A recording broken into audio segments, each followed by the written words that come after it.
Miss Coughlin is your former girlfriend, and you say she has a television set, a big one, that belongs to you. Yes, ma'am.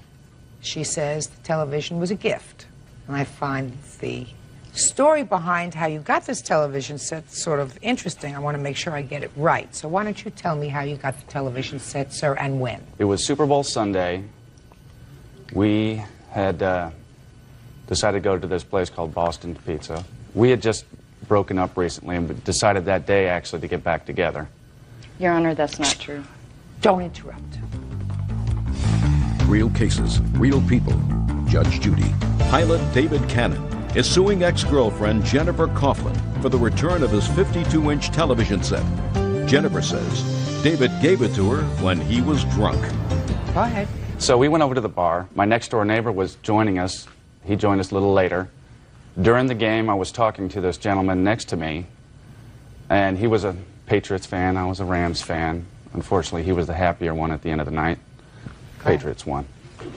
They were giving away a TV at the end of the night, and the gentleman won it. And I was like, he lived in Boston, and I was like, you can't take that TV back with you. Why don't you just give it to me? He goes, well, if you pay my bill, I'll let you have the TV. So I was like, well, that's a deal. Because it's like a $2,000 TV, and I paid the tab. It came to like $150. And we were excited, and I was excited about getting back together with her, and I said, well, why don't we just take the TV over to your place, because that's where I always stayed anyway when we were together, and we could all enjoy it, you and your kids. And in the heat of the moment, I kind of said, well, I'll just give it to you, why not? And my next-door neighbor, as we were taking it out, told me that I was nuts, and as we were driving over there and got it up and set up in her apartment, I realized that he was right, and I told her as much, and I said, I can't just give this to you. It's too big of a gift. Why don't we just keep it here? We can all enjoy it, and I'll be here for at least another year, and, we're back together, and, life is good, flowers and happiness and joy, and and she agreed to it. She said, okay. And my next-door neighbor was there to witness it. He works for the state of Texas, and he was not able to come this week. But I have an affidavit if you want to read it.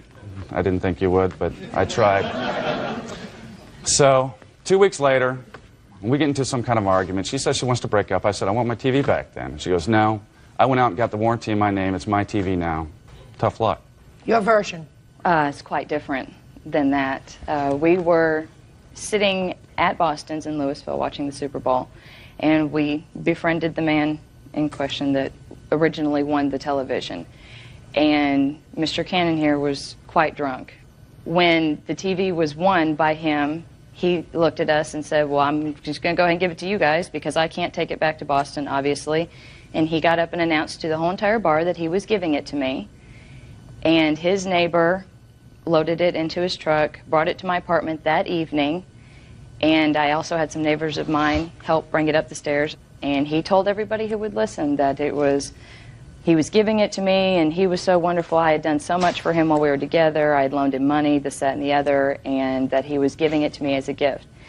And I did register the warranty in my name, which proves his verification of ownership from RCA, and I told him that I had done that, and he did say at one point, well, I was really drunk and I didn't know what I was doing, so I should probably just go ahead and, just let you borrow the television. And I said, no, you don't do that. Called him a few choice names, and that was the end of it. I didn't hear from him again until April when he filed the case. Mr. Cannon, describe this television. It's a 52-inch big screen TV, RCA. And what size television do you have now in your apartment? Probably about 25-inch. I have the receipt from Boston's regarding the bill that I paid. I paid the guy's bill to get the TV. I believe that. Mr. Cannon. Yes. I also believe you just gave her the television set. You were drunk. According to you, we were getting back together that day. You wanted to be very magnanimous. So it doesn't ring true that once you got the television up to her house, you would say to her, after having a whole day of drinking and being in a reasonable mood since you're getting back together with this lady that you are crazy about, listen, maybe it would be just a good idea if I let you borrow it. But you had already given it to her. She had already made arrangements and gotten people to move it up to her apartment. Well, there wasn't anything arranged. We just kind of loaded it up in my next-door neighbor's truck and And went took over it there to her house because you had given it to her as a gift. No, I originally said, let's just take it over to your house, because I didn't have any room in my house. What do you mean you don't have any room in We your already house? had 2 TVs, and her place was closer, and her TV was terrible. So and you gave her a TV. So- Let her enjoy it along with her kids. Goodbye. All right. Excuse, you may. Order. All rise. Quiet in the courtroom, please. All rise. That means you. Thank you. Your Honor, this is case number 101 on the calendar in the matter of Chan Williams versus McDonald. Thank you. You're welcome, Judge. Parties have been sworn in. You may be seated, sir. Have a seat. Who's going to speak for the two of you? I'll speak first. It's your claim that you did some work for the defendant who owns a bar in creating a website for him. You are owed $2,000 for the work that you did in creating this website. The defendant's answer is a rather novel one. Let me read the last line just so that you understand what his defense is. Okay. None of the people who work at the club expects to get paid. That's your defense. Correct. This isn't run by some charitable organization, this No. club of yours. Is it a club or a bar? What is It's it? an event promotion company, and we do, this is referring to the Sunday night club that we do. Explain the club to me. It's a drum and bass hip-hop club. Do you have a room? 2 rooms, sound system, lighting. And people come there to dance? Exactly. Do you serve alcohol? Yes. You have a license to serve alcohol? The bar owns the license. How much admission do you charge? $5. And how long have you had the club? Nearly 2 years. Is it running up and running? Does it Yes. doing okay? Yes, does well. And do you do anything else other than own this club? Yeah, I do a lot of the work behind it. Other than the club itself? Oh. I'm not talking about Sunday night. I mean, For a are you living? a carpenter, a plumber, a shoe salesman? Do you do anything else other than the club? Yeah, I'm a web designer. You make money from that? Yes. You make good money from that? Fair money. Good. You filed tax returns last year? Yes, I did. How much did you earn on your tax returns? I don't remember. Think hard. Everybody, I mean, was it millions? No, not at all. Less than 100,000? Yes. Then you would remember exactly how much you put down that you earned on your tax returns, sir. So be very careful when you give me your answer. About 30,000. And what portion of that is from the club? None of the club is filed in my tax returns. That's not? just for my separate job. Is this club in Costa Rica? No. It's here in the United States of Yes, America. it is. So what do you mean it's from a separate job? My What do you mean? tax, I don't claim the club earnings or loss in my taxes. Why not? We aren't a registered business yet. Well, you say you've been doing well. You have gigs every Sunday night. You collect $5 a person. The club is doing fine. So somebody's making money. It has to be you who's paying taxes on the money that you earn at the club. The bar that we contract through pays their taxes. And You have a then- contract with a bar? Well, we contract that night, the Sunday night. So you have a contract? Yes. Is it a written contract or an oral contract? Oral contract. Okay. We're Yeah. in there Sundays. We All do right, our you're not job. going to get away from your taxes yet. How many people are at the club on any given Sunday night? It's really hard to say. Well, think hard. 50, 75. You say the club is doing well. These people have been to the club, have you not? Mm-hmm. Approximately how many people are there on any given Sunday? Probably about a couple hundred people. Not a couple hundred. We average 100. I'd say a couple hundred people. Let's say Gets he busy in averages 100. Okay. No. Okay? Just a minute. Let's say he That's averages fine. 100. 100 at $5 a person. That would be $500, wouldn't it? Every day. $500 Every every Sunday, and there are usually 4 Sundays in a month. Correct. So that would be about $2,000, a little bit more sometimes. There are 3 Sundays in a month, but let's say $2,000 a month. And Mr. McDonald, according to your defense, none of the people who work at the club expects to get paid. So the club makes $24,000 a year. There are other expenses of people that don't work for us. Like what? promotion, for printing flyers. Anything that we out-contract, we do have to pay for. Plane tickets, flying talent So in. who keeps the books on that? Me and my partner do. You and your partner. Yeah. Step up, partner. Name. Hello. Carlo. You have a last name. Fox. I didn't ask you your social security number. I just asked you your name. What else do you do other than work in the club? Mr. Fox. I pretty much work in the clubs. Judge Judy sees the TV dispute differently. In U.S. civil law, intoxication alone doesn't erase a gift. So did he actually give it away? Viewers may be stunned.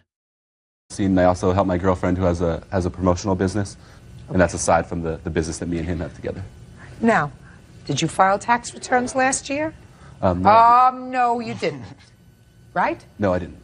And that's because the club did not turn a profit, though. Oh, that's baloney. And I can explain to you why it is that the club didn't turn a profit. Well, you had 5 minutes to think about it, and I'm dying to hear the answer, Mr. Okay, Fox. We have existing past debt. We have existing past debt, but even that totally aside, we bring in big DJs. We bring in big talented DJs that bring a lot of people. We have to sometimes fly them from other cities. Once to twice a month, we're flying in DJs from other cities, and they could cost anywhere from $300 to $1,500. And so it's like, and yes, on those nights that we have $1,500 DJs, more people will come. We'll have maybe 250, 300 people down there. Really? But at the same time, if you do the math on that, 300 people at $5 a head, that's breaking even. And so it's for the most part. I wouldn't run a business where I was just breaking even. But we love it. It's like something that we care about. It's our It's like child. a charity. It's not charity, but it's like a creative thing. Now let's get back to the lawsuit, now that I've tortured them sufficiently.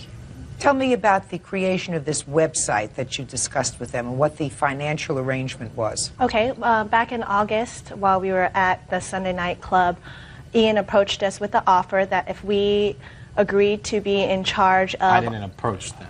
I didn't ask you anything yet. That if we agreed to be in charge of certain duties such as talent management, video recording, hosting interviews, and all this is for the website. Mike here is a graphic designer, so he helped out with a lot of the graphics for the website. And also, I did a lot of the articles for the website, and he also is a resident DJ.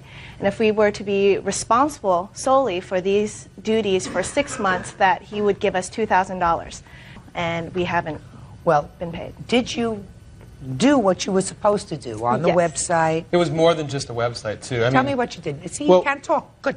What we do is live video of the DJs that they bring in. We put those on the website. In fact, as an added bonus... So you videotape? I videotape them, yeah. And I've also has them on my website, whosmoke.com. I've put the stuff that I've recorded, I put it on my website, which is like a nice thing to do because web space costs money. So I do donate a little bit of mine. But we do interviews. Donate. Well, donate as a friendly gesture, exactly. It's Did donation. I say anything to you? Judge Judy continues in a moment. Me and Julia were dating, so I thought it was friends working together to better the club. And later today, Who's Tamara? I was a made-up person. So you lied to the police? I was drunk, so I was just mumbling at words. Hey, don't try to get over on me. I'm smarter than you'll ever be in your whole life. real cases, real people. Judge Judy, Julia Chan, and her business partner, Michael Williams, say they designed a website for club promoter Ian McDonald. Julia and Michael claim they've never been paid. So you had this discussion with him, and he said, let's do the work for 6 months, let's get it up and running, and then I'll give you $2,000. 6 months came and went. You did what you were supposed to do. No money. Yeah. Now you can talk. The reality of the agreement is me and Julia were dating, so we were close. I felt comfortable with her, and I know Mike's work on poosmoke.com. I felt comfortable with him. We sat down as friends to talk about the future of compression. It's not, we did not approach them, this is what we need. Do you want to like have a job? It was, let's sit down, we're friends, let's talk about what we want to do in the future with the club. Let's talk about the website, let's talk about artist management, everything like they said. And in that conversation, you know, we talked about potential money that can be made, which I said I can see money being made. I can see $2,000 being made for you guys if you put in a good 6 months of work. I didn't think that this was a situation of like they're trying to find a day job and I'm the one who's going to pay their bills. I thought it was friends working together to better the club. Oh, my goodness gracious me. Mr. McDonald, Let me explain something to you. You made an agreement with these people. You said, listen, we're starting up this club. We're trying to get it off the ground. I can't afford to pay anything right now. But if you do certain things, 6 months from now, the club's going to be up and running. Going to be making some money. And I can see paying you $2,000 for the work that you do. Your club's up and running. Your club's making money. There's no question in my mind that your club is making money because that's how you two guys are supporting yourself primarily. And with all the money that you're saving by not paying taxes like the rest of us schnooks, you can afford to pay them $2,000. Judgment for the plaintiff. That's all. Step out. Parties are excused. You may step out. It never was a job in the first place. Business-wise, I've been screwed enough to not get screwed anymore, and this was an agreement. If I could put in my little 2 cents, I'll tell you what changed her mind, and it's that he broke up with her. I don't know what to say about that, honestly. I think it's completely made up. I think she was like secretly like in love with him more than she admitted, and I think that she had to take it to this level because she wasn't satisfied with what was going on personally between them. I don't want it to be a he said, she said thing, but there's no vendetta on my part. Don't work with friends. And now the next case. All parties in the matter of Hastaba versus Lupo. Mrs. Hastaba, you and the defendant have been engaged to be married. And according to your complaint, you broke the engagement for whatever reason, and you had an agreement with the defendant that you were each going to contribute to the wedding. Correct. You put down certain deposits on things for the wedding, and when the engagement was broken, the defendant refused to pay you half of the deposits, Yes. which was your agreement. In addition, you purchased a wedding dress that you claimed that you stored or left at the defendant's mother's home that he refuses to return to you. Mr. Lupo says that you did have an agreement that you were going to share the costs of the wedding, correct? Yes, correct. But when you broke the engagement, you kept everything. I don't know what everything is. And in addition, you kept the engagement ring. Correct. So he's not paying for anything, right? Exactly. Okay, so you really want the engagement ring back, right? Yeah. Yes. You're a quick learner. Did you want your dog? No, she could keep it. Just the point, like, if I wanted to take it back, she wouldn't have gave it to me anyway, but, you know, she can keep it. Mr. Lupo, do you want your dog? The answer is no, she could keep the dog. She could keep the dog. But you want your personal items back? Yes. And the engagement ring? Yes. Okay. Do you have his personal items? It's not an answer, I madam. do have some of his clothes at the Well, house. tell me, what do you have? Maybe some sweatpants. I mean, it's Do really you nothing have a worth- jacket? I didn't see the leather jacket. I did look for it, and I didn't find it. Now, where's the engagement ring? I have the engagement ring. I told him I'll give it back to him. I have no problem giving it back to him as long as I get the money for the from the deposits. But I did pay $300 towards the engagement ring, and I have that also. Did she pay some money towards the engagement ring, Mr. Lupo? Yes, she did. How much was the ring? $2,700, $2,500. I'm trying to resolve this, Mr. Lupo, and I don't want you to. I don't want you to think that this is an interview for The Sopranos. Do you understand? It is not. It is not. So we're going to try to behave like this is a courtroom, and this is a serious piece of business. She has the receipt. Mr. Lupo, do you understand what I'm saying to you, sir? Yes, I do. Yes, you do, because I'm sure that you don't talk the way you're talking to me if you go and you're talking to a priest. Do you understand? You understand? You try to act respectfully, which is exactly what I expect. I expect you to act as if you would talk. Strike now. I expect you to talk as if you were talking to a doctor who just told you that he thought you had a terminal illness. Okay? Does that settle it down for you? Yes. Good. Perfect. Now, how much was the engagement ring, sir? It was around $2,700. Is that correct? I wasn't there when he bought it. Fine. Is it a nice ring? Do you have it with you? I don't have it with me, no. Fine. $2,700. And she gave you $300 towards the ring? Yeah, because she wanted to change the diamond. Yes, that's right. Yes. Yes. Next time you get engaged, sir, don't let your fiancé give you anything towards the ring. It's tacky, especially when you're spending so much for the ring. Well, I thought she would have been happy with the diamond I gave her, but she wanted to change it. So. That should have been something that gave you a ding-a-ling, ding-a-ling, ding-a-ling. Okay. So far we're down to $2,400 that the ring was worth. Now, how much were the deposits that you put down? Half of it is $2,100. Okay, $2,100. $2,110. And does your mother have her wedding dress? I'm not sure. I'll be honest with you, I don't know where it is. I'm sure she has it. If that's where you put the wedding dress, right, you gave it to his mother. I left it at his house because I figured it would be better kept there. So you have to get the wedding dress back. Do you understand? You're going to get the engagement ring back. because we're going to resolve this very fast. Because clearly, you two folks are not in love anymore, right? Well, at least if you are still in love, you're going to start at ground zero so that you can start building on this lovely relationship again if you so choose. Once you get back the engagement ring, you don't want to give it to anybody else, so you're going to sell it. Then you'll have some money to give her back for the deposits. Is that reasonable? That's reasonable. There you go. Look how happy we are. Now, you're going to look very, very hard for his personal property. You have some sweaters that belong to him. He's looking for his jacket. He wants his jacket back in addition to the engagement ring. Clear? Yes. Now, you are going to get your $2,100 24 hours after he gets his clothes and his engagement ring. Do you understand? Yes. You're going to give her the $2,100 as soon as I get my stuff, she can have it. No problem. And you're going to get your stuff 5 days from today. 6 days from today, she gets her $2,100. Sounds good. Happy? Yes. Happy? Can I just ask one question, Your Honor? Yes. What about the $300 that was put towards the ring? I didn't include that with the... No, just a second. Oh, okay. You're absolutely right, because he's getting it back. So we have to add that on to the $2,100. Okay. Is that fair? Sounds fair.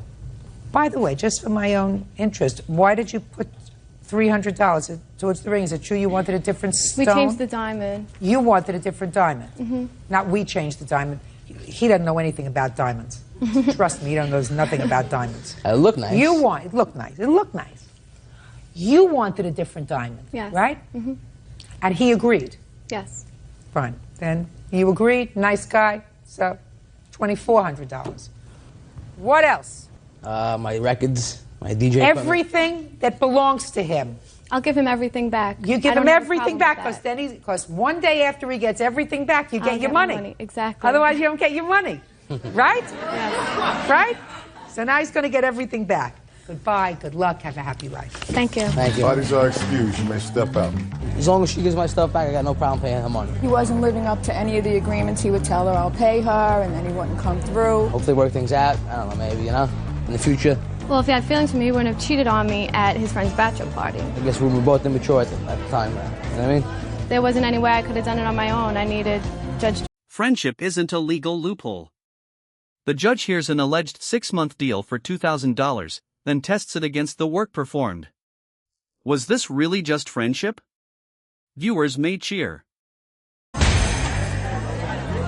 Order. Come to order. All rise. Now, this is case number 320 on the calendar in the matter of Schmitz versus Arneson. Parties have been sworn in, Judge. You may be seated. Young ladies, have seats, please. No, I think, Bird, we're going to have the two young ladies up and the mothers sitting down because the mothers really weren't involved in this. So I really have to speak to the girls. So why don't you two sit down? Tell me your first name. Kayla. And your first name? Chelsea. All right, let me just briefly summarize what this case is about. You two young ladies used to be good friends, is that right? Yes. And Kayla, you say that you lent a CD to Chelsea. She returned the CD scratched. And when your mother tried to get her mother to pay for the CD, there was all kinds of bad talking back and forth. And then you say Chelsea hit you, beat you up, broke your glasses, and your mother is suing Chelsea's mother to pay for the CD, pay for the glasses, and for a little bit of pain and suffering because you were really frightened. And Chelsea says that she was just defending herself, that she didn't start up with you really started up with her. That's what I gather from the papers, although girls didn't write out this complaint and answer. They were written by your mothers who really weren't there, who were only getting the stories from you. So since I am the truth machine, I will decide, and I will ask the questions because you know I will ask much more piercing questions than your parents asked you. Feet together. All right, Kayla. When did you lend the CD to Chelsea? September something, at the beginning of September. Sometime in September. And when it was returned to you, it was damaged so that you couldn't listen to it? Yes. So what did you do? My mom asked me if I wanted to call Chelsea, and I had said yes. I called her, and Chelsea answered. She started getting in an argument because I had asked her if she would either replace it or pay me back so I could buy a new one. Okay. You remember that conversation, Chelsea? Yes. Well, tell me about it. She said, will you replace the CD because it was scratched in the And you said what? I said no because I didn't scratch it. Well, who scratched it? Hey, my friend. Your friend who? Haley. Where was the CD when it was scratched? In your house? No. Where was it? Haley's house. So then you lent the CD to Haley? Yes. With Kaylee's permission. Just a second. Tell me about how you came to lend the CD to Haley. I went over to Haley's house and she liked the CD. She said, can I borrow it? And I said, I have to ask Kaylee. And then when Kaylee was there, she said yes, and then I landed it over to Haley. Did she ever ask you if she could lend the CD to Haley? No, ma'am. No, she didn't. I don't believe that story that you just told me. See, that's number one. You only get a chance to lie once to me. Do you understand? Yes. Good. So, you had the CD, it was in your custody, it was damaged because either you damaged it or you lent it to somebody else, they damaged it, it's your responsibility, you take care of it, you buy her a new CD. Now let me hear about the assault and the glasses. Well, we were at our volleyball game and Chelsea started by hitting and kicking the volleyballs out of my hand, and she would call me the B word, and I'd go to my bus stop and I'd go to get on the bus and Chelsea would have all her friends come up to say that Chelsea was going to punk me, and I didn't know what punk meant. Okay, just a second. So she's been bothering you. I want you to tell me what happened the day your glasses got broken. Okay. We got off the bus. Chelsea started walking. You were on the bus together? Yes. We got off the bus. Chelsea's bus stop is still a block ahead of mine. We got off the bus and Chelsea started following me. I got to the end of the crosswalk and Chelsea pushed me down to the ground. I got up. I started running to my friend Lynn's house on the corner. She wasn't home, so I went to go get out of the doorway and Chelsea punched me in my stomach. I fall to the floor and I got up. That's when I start running and Chelsea punched me again because I turned around to the side and she punched me in my side. That's when I was to the end of the driveway and gravel came up and hit me in my face, and I had scratches all over my lenses and my lens was all bent.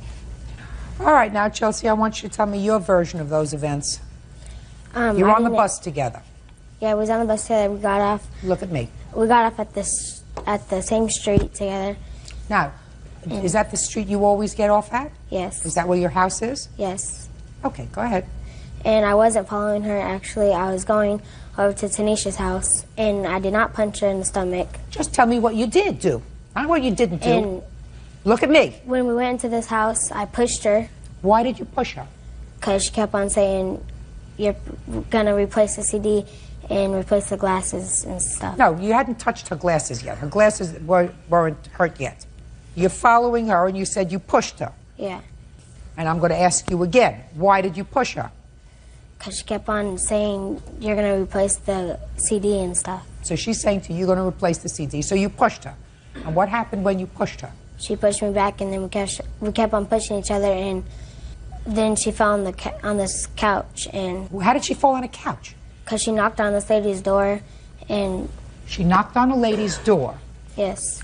Now, in order to get to this lady's door, Chelsea, did she have to walk up a driveway? No. Did she have to walk up a porch? Yes. Had you ever been in that house before? No. Did you know who lived there? No. So she went up and knocked on the lady's door. Go ahead. What did you do? She told me to come in there, so I went in there. Who told you to come in? Kayla. Did that happen? No, ma'am. Of course not. Of course it didn't happen. You push her. She pushes you. She falls down. Then she goes into some person's house to get away from you. You follow her. Now let's hear the rest. No, she told the old lady that lived there that she was going to call her mom. She wanted me to come in there to talk to her mom. So I went in there, and she pushed me, and then I pushed her back, and she fell on the couch. Oh, go ahead. Chelsea had came in the house because I don't know why, but I went to go call my mom, and Chelsea came in. Did you know the lady whose house that was? No, I didn't. I just started knocking on people's doors because I didn't want to get hit no more, but I went into this lady's house. She had let me in. I went to go pick up the phone. She had Chelsea and April coming in her front door. They were coming in. You mean she was with somebody else? Yes, April. Miss Jackson, that was the lady's name. Miss Jackson had April and Chelsea come in. Chelsea pushed me. I hung up the phone. I pushed her back. Chelsea pushed me. I fell into the corner of Where Miss was Jackson's April car. during all this time? Just watching her. You didn't tell me about April. April got off the bus stop with me. Mm-hmm. You're going to have your hands full with her. Do you understand? I've been in this business a very long time. And if she managed to put this over on you so that you actually believe this story that she's telling, then you are creating more of a monster than she already is. We understand each other? Yes, ma'am. Good. Let me see the glasses, please.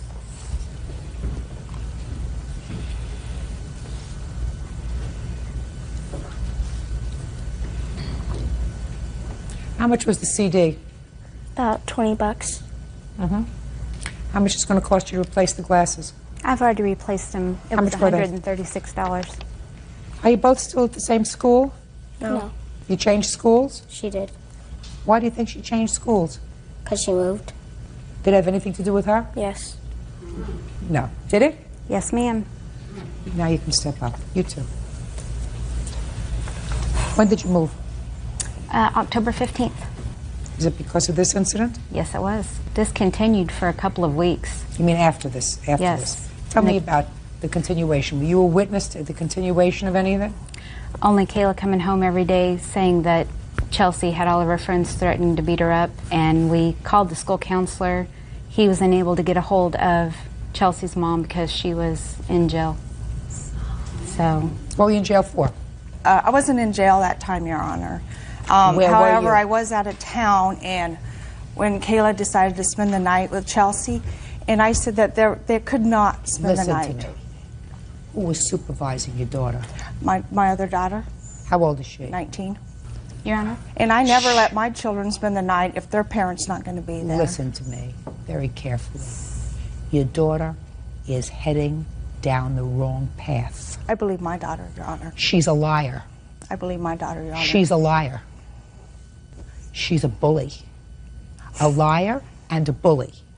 And if she is being unsupervised at your home, I'm telling you, you're going to visit her one day in jail. I'm telling you that. And I've had a lot more experiences with kids like that than you have. Because I sat in a court where I saw brats like that 200 times a month. 200 times a month. She's pulling the wool over your eyes, madam. She's a bully. Real cases, real people. Judge Judy. 12-year-old Kayla Schmitz says former friend, 12-year-old Chelsea Mora, assaulted her, breaking her glasses. Chelsea says Kayla started it. She's a bully and a liar. I'm sorry, Your Honor, I do not believe that. Well, then it's very unfortunate. Then you're going to have to believe that you are a co-conspirator, and whatever happens to her, you, as a parent, are Your going to Honor, deserve this mother that. called me 10 times a day. I did not call her at once. And I kept hanging up on her. She kept saying, you will pay, you will pay. I kept hanging What up. has that have to do with what your She daughter just harassed did? us. What does that have to do with what your daughter did? It has nothing to do with that. Maybe she overreacted when she just should have said, listen, she scratched the CD, big deal. That happens. Kids, that happens with kids. That's exactly what I said to the mother. Fine. I said, let That's them what work you it out. said. They can't work it out unless your daughter has money. She's calling you as a parent and saying, I want you as a mother to do the responsible thing. She had my daughter's CD. She returned it so that it's not usable, and we would like her to replace it. And you said, let the girls work it out. Exactly. Wrong.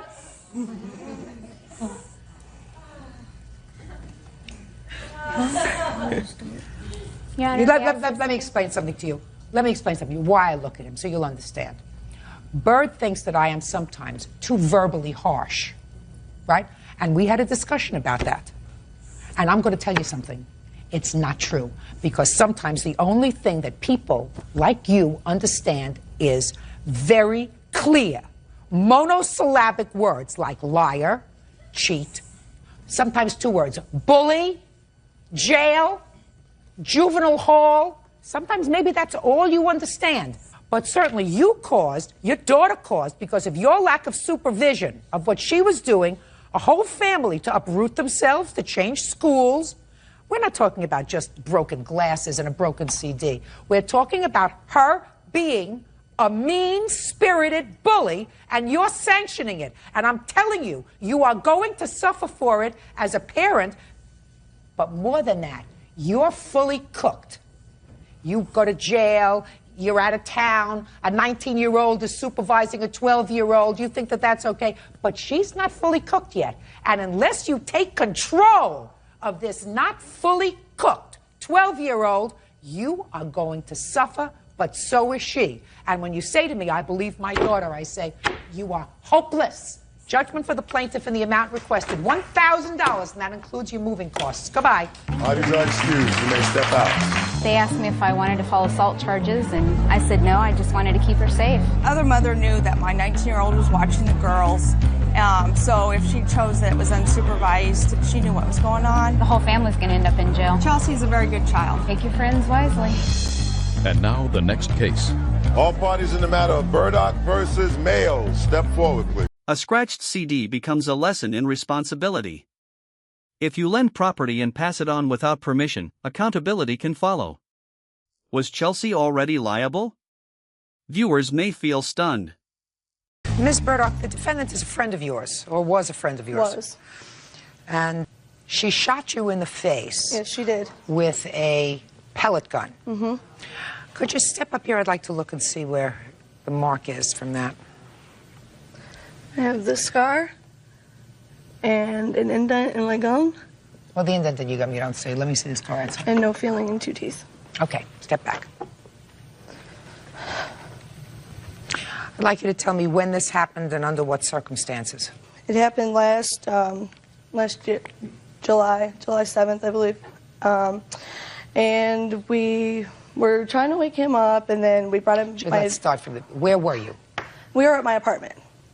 How many people were there? 4 of us. Did you all live together? Joe and I did, and we had another roommate, and she was over visiting us. Go ahead. And we were looking for cameras to go get developed that day, and she found Joe's pellet gun. And she played around with it, and she pointed it at my face. And I said, don't point that at me. And she said, well, it's never loaded. And she shot it. No. Shut up. Don't speak. Don't speak. And I remember my hair went flying, and I had this really bad sting, and I covered my mouth. And she was like, did that hurt? And I moved my hand, and there was just, like, blood pouring out. And I started screaming and crying. And what kind of medical treatment did you need? I went to the hospital in the ambulance, and then they said that the pellet was lodged too far in my gum to be taken out, so I had to go have oral surgery. Can I see your medical bills, please? I also have a picture. There's a police report there also. Take it away, Miss Mayo. Let's hear you now. Okay, we had woke up that morning and we had started cleaning her apartment because she had her DHS lady coming to check on the apartment to see if it was all in order. So we were cleaning, and I picked up this pellet gun and said... What'd you pick it up for? All of our friends in previous days had passed around the gun to feel the CO2 pressure. That is what I knew it as, a CO2 gun. I had no idea it could carry anything else but CO2. Shh, shh. Did you hear what I said? So, how old are you? 20 years old. So you picked it up? Yes. How big is this gun? Where was it? Where did you have to get it from in order to pick it up? It was on a table. Go ahead. And so I said, this is CO2 pressure. You want to feel what this is like? And she said, no. I said, well, it's not loaded. It can't carry anything but CO2. And so I said, here, you want to feel this? And she said, okay, go ahead. And so, and does it hurt? Oh, my God. And we were both hysterically crying. Miss Mayo, that is such a crock that you just gave me. I believe that this was an accident. Listen to me. I believe that this is an accident, which is your defense, that it was an accident, that you didn't know that it was a pellet gun. But let's examine the circumstances of what you did. You picked up a gun like an idiot. You weren't sure what it was, like a fool. You pointed it at someone like a moron. And then you said to another human being who is a friend of yours, you want to see how this feels. She's smart enough to say, no. That's what you said. Then you fudged it a little. because then she said, all right, go ahead, shoot me, pointing it in her face. That didn't happen. That didn't happen. No, that didn't happen. What happened was she said no, and you were fooling around because you really didn't think that it had a pellet in it. And even if you did think that it was more than that, you had no intention of hurting her. Who should pay these bills? I have no problem paying these bills. Good. Oh, perfect. So then what are we doing here? Good. You do something irresponsible, you have to pay. Our medical bills are $1,278. For your stupidity, I'm tacking on another $2,000. $3,278. That's all. Step out. Thank you. These are excused. You may step out. She is very irresponsible. She is selfish. She only thinks about herself. That's all she cares about. She said, okay, you know, let me feel what it feels like. Zoe lives at home, loaches off of everybody.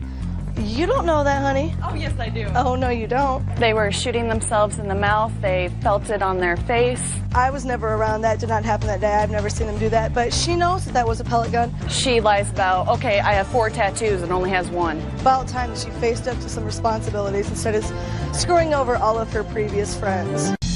And now the next case. All parties in the matter of Anzua versus Aldretti, step forward. The story starts unraveling fast. Conflicting accounts, a push, and a stranger's home raise credibility issues. In civil court, believable evidence can decide liability. Who do you believe? Miss Ianzula, the defendant is your brother.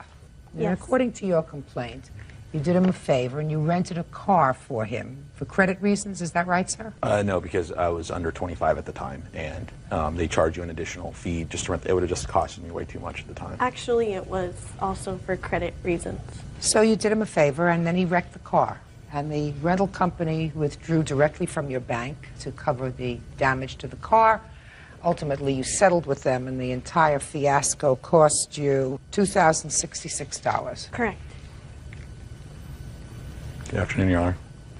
She rented the car for you.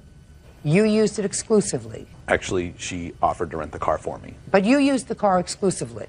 It was Yes. for you. When did she rent the car for you? I don't know the exact date. I know it was, I think, sometime in August. Say maybe the 23rd, maybe 20th. I don't have any. And how long were you going to use the car? I had no definite plan at the time because everything at the same time was just going on. You know, Okay. I don't want to bring personal matters into it. When was but- the accident? God, I don't remember the date. Maybe the 20th. All right, now we get back to somebody who can give me some answers. When did you rent the car for him? I rented the car September 12th, 2000. Well, he was close. When were you notified that he was in an accident? September 17th at night. He got in the accident early that morning. Well, basically what I have to say about the case here is... You were in an accident Yes. sometime on the 17th of September. Mhm. Tell me about the accident. Well, I was coming home from work at that time. I worked at I was a manager at a strip club, and I was driving home. I got off of work kind of late, like 4 in the morning, and I was driving home on the freeway, and somebody cut me off on the freeway, and I ended up hitting the dirt, and it spun my car around. It spun the car around through the whole freeway and hit the center divider, then it knocked me off into a ditch. I was unconscious for like 10 minutes, and I woke up. Were you and, injured? I was, just internally a little bit. And, Were you hospitalized? just for like a couple hours until somebody came and picked me up. No injuries that required any follow-up. No. So why aren't you responsible for this, sir? Well, because first of all, I never asked her to rent me a car. She took the initiative too. I just asked her to come pick me up at the time because my car broke down. And He begged me. He begged me. Please. I want to hear him. Mr. Aldretti, Yes. I want to hear you, sir. Okay. Well. I am committed to hearing your defense in this case. I want you to understand that. Okay. And anyways, she said, well, and I said, well, I want to rent a car, but I said it was going to cost me too much. And actually, at the time, when you go to rent a car, they want a credit card. And at the time, I had an ATM, and I didn't have the money in there because what they do is they withhold money for you from the time you rent the I'm car. committed to hearing your defense, but not being bored to death, sir. Would you get on with your defense? Okay. She said that she would rent me a car, and I said okay. And I feel like she took responsibility for her actions. She basically put her name and everything else on the line for her brother, obviously.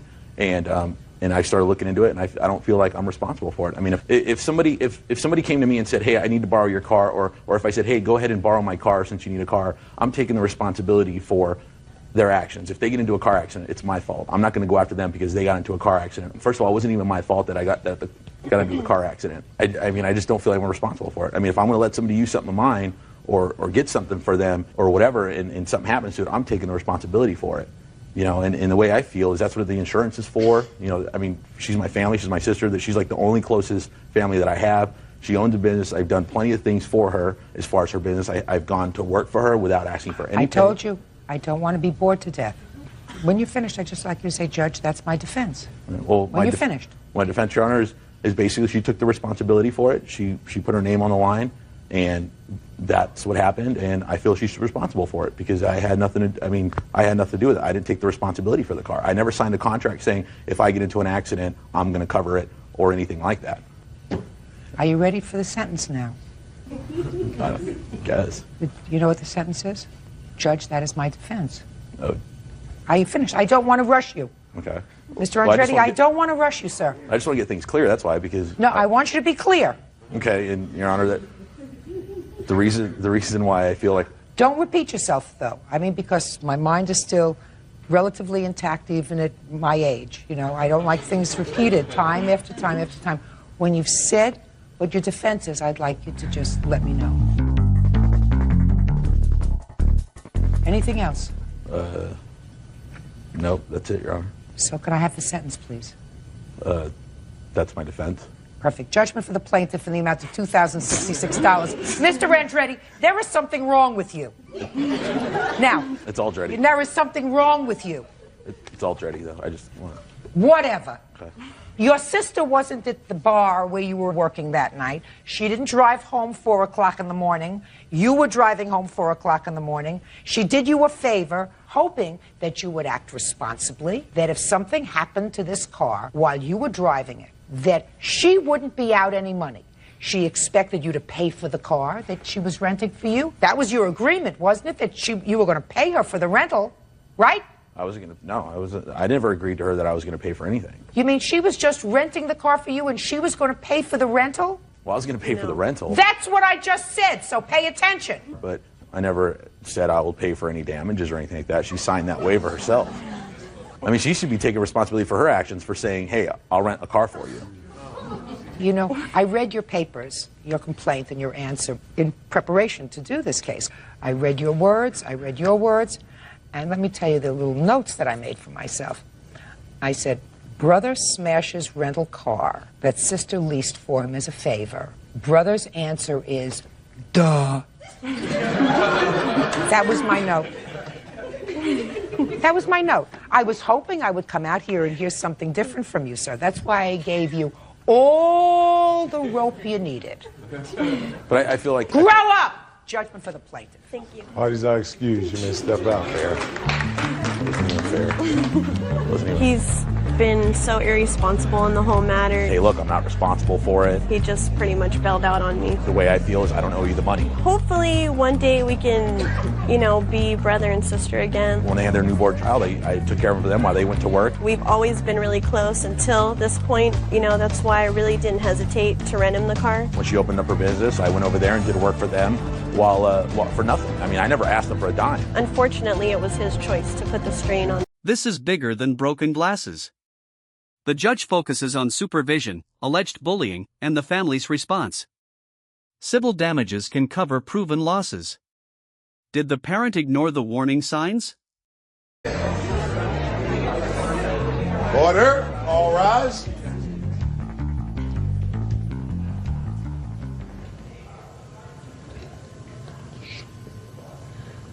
Your Honor, this is case number 69 on the calendar in the matter of Sells versus Ballou.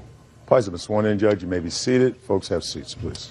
Mr. Sells, it is your claim that the defendant filed false charges of sexual assault against you. And ultimately, those charges were dismissed. I assume they were dismissed after a trial. Is that right? Yes, ma'am. And you want to be compensated? Yes, ma'am. Tell me how you know the defendant. The defendant is an employee that I work with. I am her supervisor. And how long have you worked together?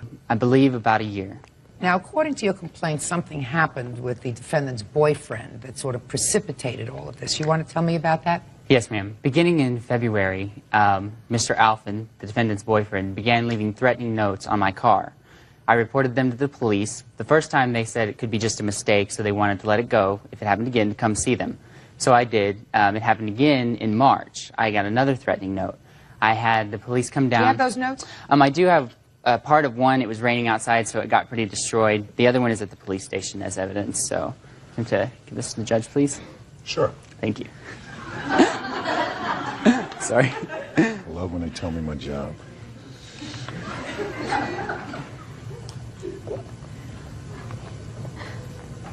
Okay. How many notes in total did the defendant's boyfriend leave on your car? I received 2. After the second one, I went to the police again, and they came to my place of employment. We watched the surveillance tapes to discover that it was Mr. Alphen. You didn't know who it was at the time? Not until I saw the surveillance tapes. Go ahead. When they found out who it was, they asked me what I wanted to do about it, and I said I would like to file a complaint. I filed a complaint on the 23rd, and they said they were going to talk to him or have him arrested because he had admitted to it because they had talked to him previously. He was arrested, and then an hour after he was arrested, Miss Ballou went to the police and told them that I had sexually assaulted her between the dates of March 1st through March 4th. She couldn't remember when. However, on the citation when I was arrested, she narrowed it down to March 4th at 12:30 p.m. Do you have those complaints? Yes. I'd like to see them, please.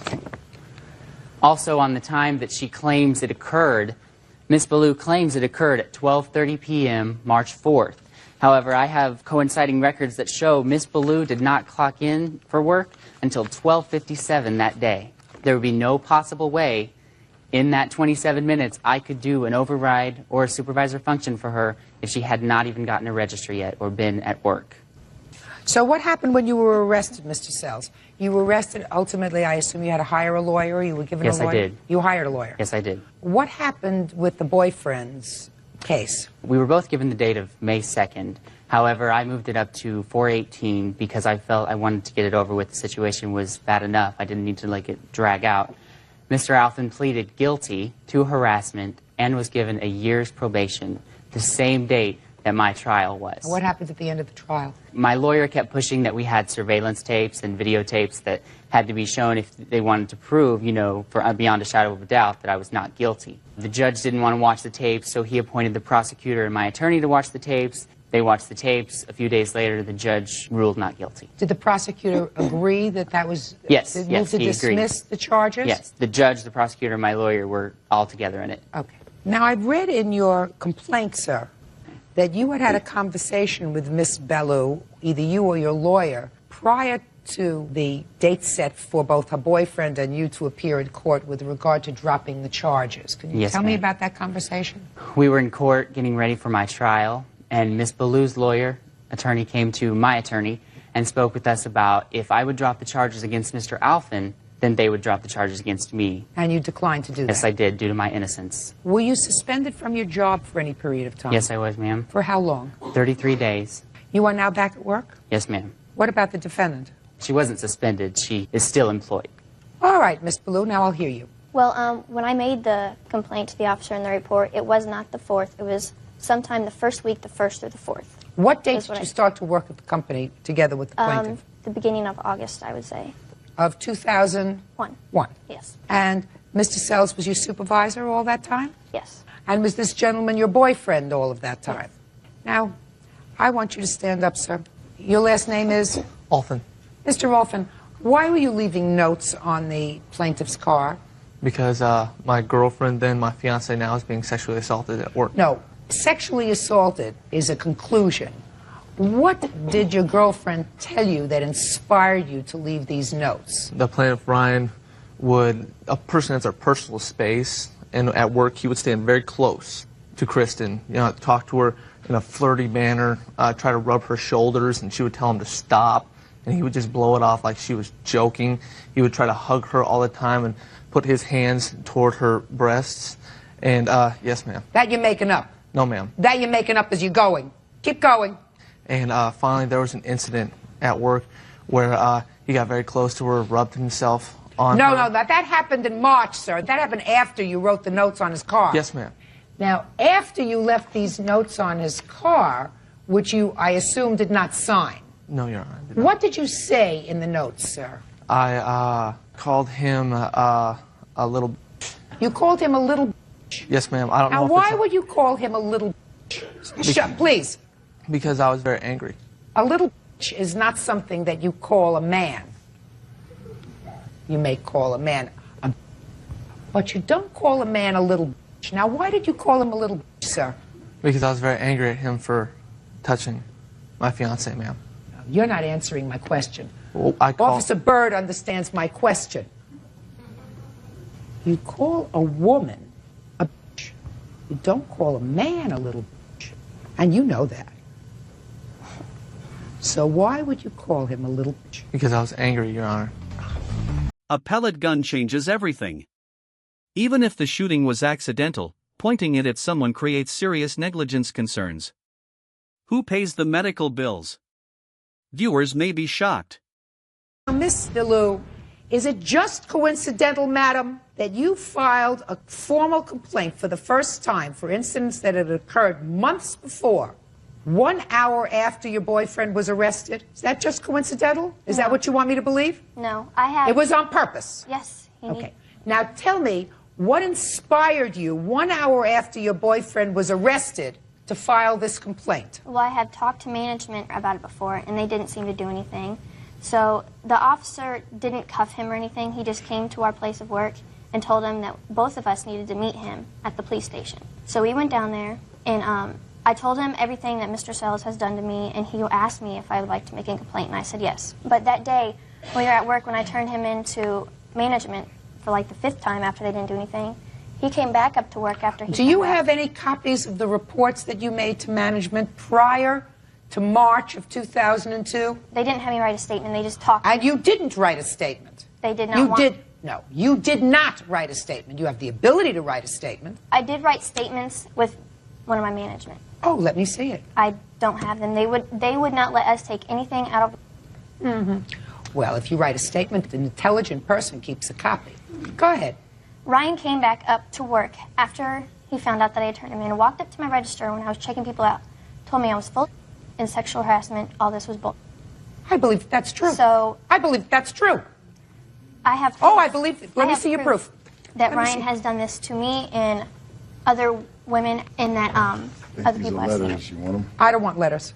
I don't know who the people are. I don't know if they're your friends. I don't know. Certainly your letter is self-serving. One of the women that are on here is sitting right over there that states... You have a letter from a woman who is sitting over here? I have a letter from a woman that saw Mr. Sells, the way he acts sexually towards this woman sitting over here. Oh, well, let me see. Don't tell me your name.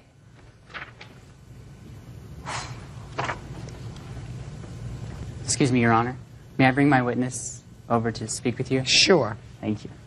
What's your name? Lisa Volo. Lisa, you're mentioned in this letter as someone who the plaintiff made sexual comments to. Never touching or anything else, but sexual comments to. Can you think of any of those comments? No, he never has. And in fact, the Monday after Mr. Sells was arrested, I was called into the management's office. They wanted me to make a statement against Mr. Sells. Ms. Ballou said that I had witnessed the whole sexual assault. And at that time, I made a statement saying that I never witnessed anything and I never saw Mr. Sells. How long have you been working at the same place as the plaintiff? I've been working at this store for 9 months. Have you ever seen Mr. Sells do anything of a sexual nature that was untoward physically to anyone? No, ma'am, I've never. And I want you to be honest with me about this. Have you ever heard him say anything, even in a joking manner, that might be construed as being inappropriate? No, I have never. Now, Mr. Rolfin, did your girlfriend and now fiancé ever say that she didn't like the way Mr. Sells was talking to her? Yes, ma'am. Did you ever go up to him and discuss it with him? No, ma'am. Why not? Because I was very angry and I did not want to take any physical action against Mr. Sells. That's not physical action. Well, That's not physical action. Let's just say, listen, you may think something is cute, but my girlfriend doesn't appreciate it. So I'd like you to not talk to her about anything other than being very professional, rather than writing these sick notes and leaving them on his car unsigned. But if Ryan would not have done anything to me, there would have been no motive. I don't believe he did anything to you, madam. I think you're full of baloney. I think maybe you didn't like the way he talked to you, but there isn't a chance in hell that he sexually assaulted you as you outlined in your papers. And what you did was your boyfriend got busted because he wrote nasty notes on the car, and this was your way of gaining leverage. Because if you would have said, well, he talked to me inappropriately, they would not have arrested him. They would not have arrested him. So you fudged it a little bit with the, he rubbed up against me and he touched my back.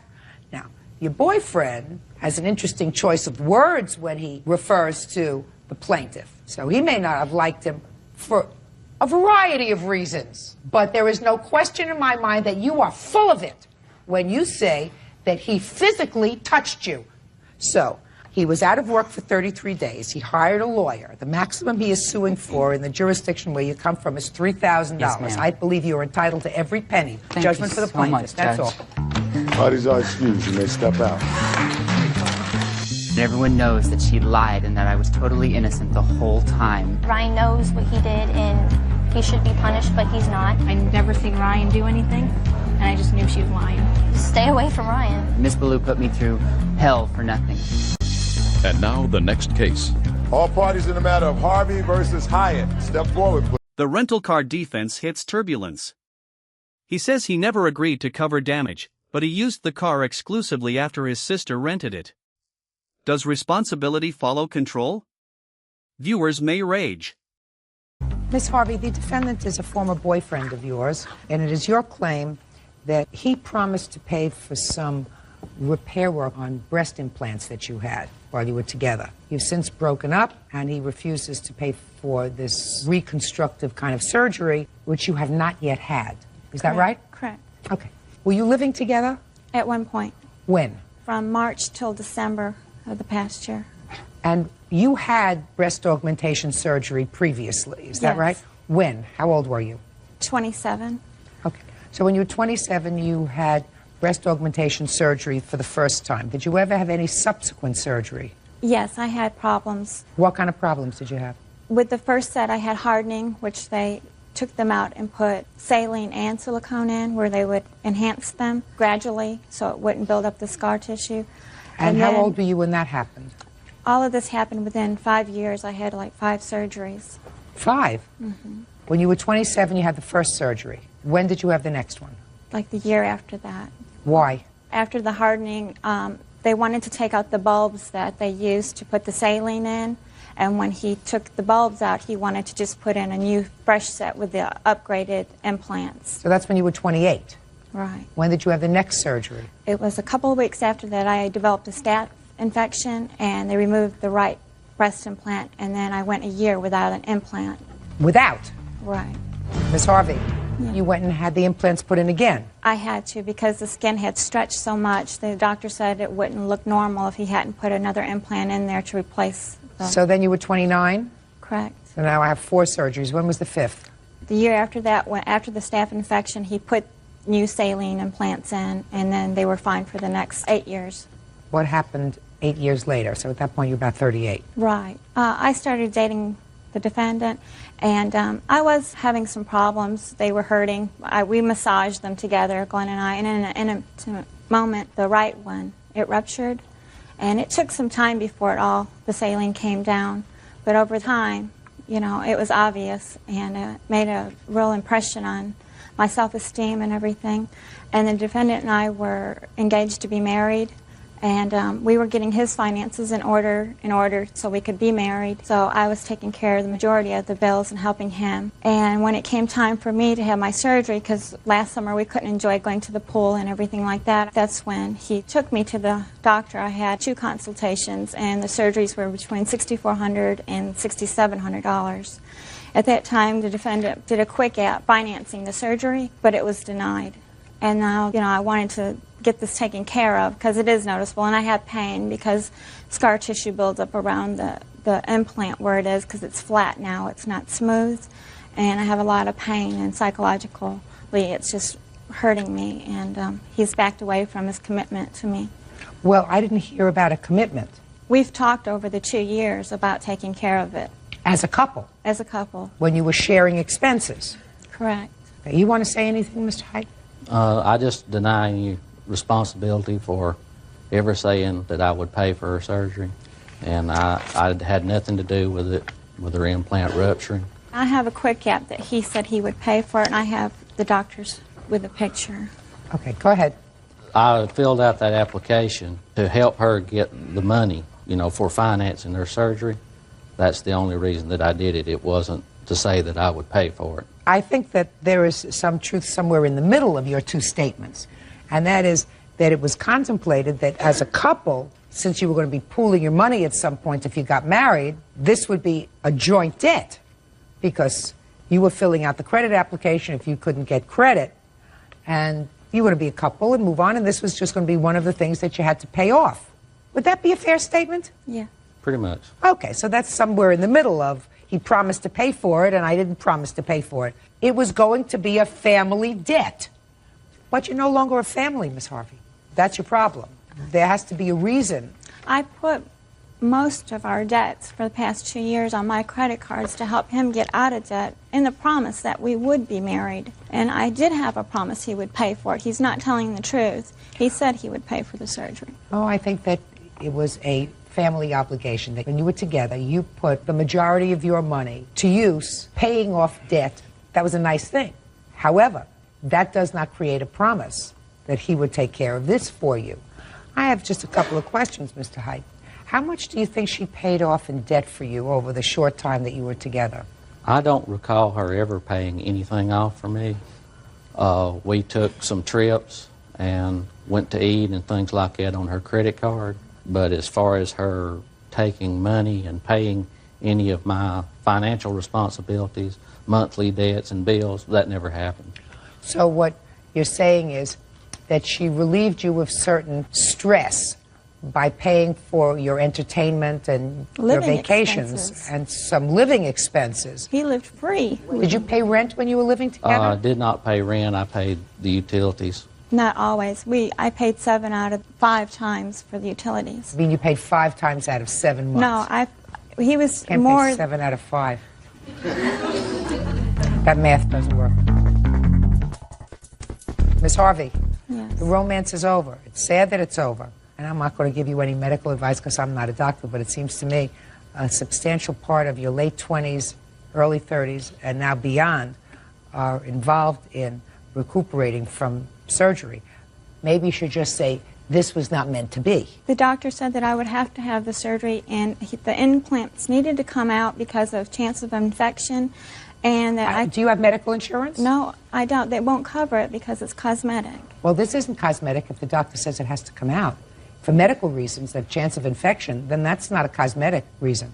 They both Ms. denied my insurance. Well, then I would appeal it, because if what you're saying to me is that you have medical proof that this is dangerous to your health, then your insurance should pay for it. They may not pay for the reconstructive part, but they certainly should pay for removing them. In any event, I find that no promise existed, no contract existed between the plaintiff and the defendant for him to assume the full responsibility of your surgery. And unfortunately, Ms. Harvey, I think you're going to have to assume the responsibility of this surgery yourself. Case is dismissed, that's all. Parties are excused. You may step out. I don't think Glenn was truthful, and if Final twist, the judge awards $3,752 and makes the defendant face the financial consequences of the car dispute. In civil court, responsibility can follow conduct, not excuses. Was this verdict fair, or would you rule differently? Viewers may be divided.